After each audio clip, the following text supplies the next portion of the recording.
ലുലു മാളിൽ പോവാണ്. അവിടെ ചോക്ലേറ്റ് ഫെസ്റ്റും കാര്യങ്ങളുണ്ട്. അപ്പൊ നമുക്ക് കണ്ടുനോക്കാം.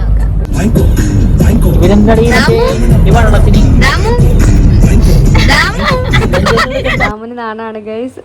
അങ്ങനെ നമ്മൾ എടപ്പള്ളി എത്തിയിട്ടുണ്ടായിരുന്നു. അപ്പോൾ അവിടെ ചെറിയ ബ്ലോക്കും കാര്യങ്ങളൊക്കെ ഉണ്ടായിരുന്നുള്ളൂ. അപ്പോൾ നമുക്ക് വേഗം തന്നെ എത്താൻ പറ്റി. അപ്പോൾ നമ്മൾ തൈക്കൂടത്താണ് ഞാൻ ആക്ച്വലി വർക്ക് ചെയ്യണത്. അപ്പോൾ അവിടെ നിന്ന് കുറച്ചേ ഉള്ളൂ നമുക്ക് പെട്ടെന്ന് പോകാം. അപ്പോൾ ദാമുവും സ്വന്തവും അബിയും കൂടി കുറച്ച് നേരത്തെ വന്നാൽ വെയിറ്റ് ചെയ്യുമായിരുന്നു എനിക്ക് വേണ്ടിയിട്ട്.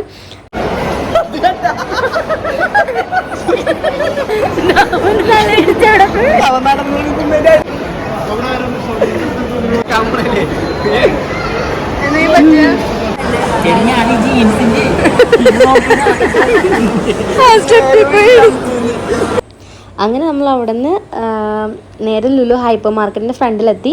അപ്പോൾ ഹൈപ്പർ മാർക്കറ്റിൻ്റെ ഓപ്പോസിറ്റ് ആയിട്ട് സ്ട്രൈറ്റ് അടന്നാൽ മതി എന്ന് പറഞ്ഞു. അപ്പോൾ നമ്മൾ അങ്ങോട്ട് നേരെ വരുമ്പോൾ തന്നെ നമുക്ക് കാണാൻ പറ്റും. അവിടെ നല്ല രീതിയിൽ ചോക്ലേറ്റ്സും കാര്യങ്ങളൊക്കെ അറേഞ്ച് ചെയ്തിട്ടുണ്ട്. കാണാൻ തന്നെ ഒരുപാടുണ്ടായി, നല്ല രസമുണ്ടായിരുന്നു. പിന്നെ കുറച്ചിങ്ങോട്ട് വരുമ്പോഴത്തേക്ക് ഒരു ചേച്ചി നമുക്ക് അതിൻ്റെ ബൈറ്റ്സും കാര്യങ്ങളൊക്കെ ടേസ്റ്റ് ചെയ്യാനായിട്ട് നമുക്ക് അവിടെ ട്രയലായിട്ട് കൊടുക്കുന്നുണ്ടായിരുന്നു. അപ്പോൾ നമ്മൾ അതൊക്കെ കഴിച്ചുകൊണ്ടാണ് പിന്നെ ഫുള്ള് നമ്മൾ ചുറ്റിയെല്ലാം നടന്ന് കുറച്ച് സെലക്ട് ചെയ്ത്. പിന്നെ അതിൻ്റെ അപ്പുറത്തായിട്ട് മഞ്ച്, ജംസ്, അങ്ങനെ പാക്കറ്റ് വൈസ് അങ്ങനെ അതിൻ്റെ ഒരു സെക്ഷൻ തന്നെ ഉണ്ടായിരുന്നു.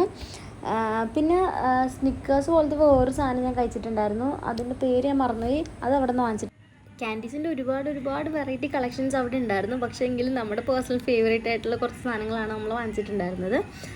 നമ്മൾ സെലക്ട് ചെയ്യാനും പിന്നെ എല്ലാം കണ്ടു നോക്കാനൊക്കെ നമ്മൾ ടൈം എടുത്തെങ്കിലും അതിനേക്കാളും ഇരട്ടി ടൈം നമുക്ക് ശരിക്കും ആക്ച്വലി അവിടെ ക്യൂവിൽ പോയിട്ടുണ്ടായിരുന്നു. വീക്കെൻഡും കാര്യങ്ങളായിട്ടുണ്ടായിരുന്നുകൊണ്ട് ഭയങ്കര ക്രൗഡായിരുന്നു. ആക്ച്വലി ഒരു രക്ഷ ഉണ്ടായിരുന്നില്ല.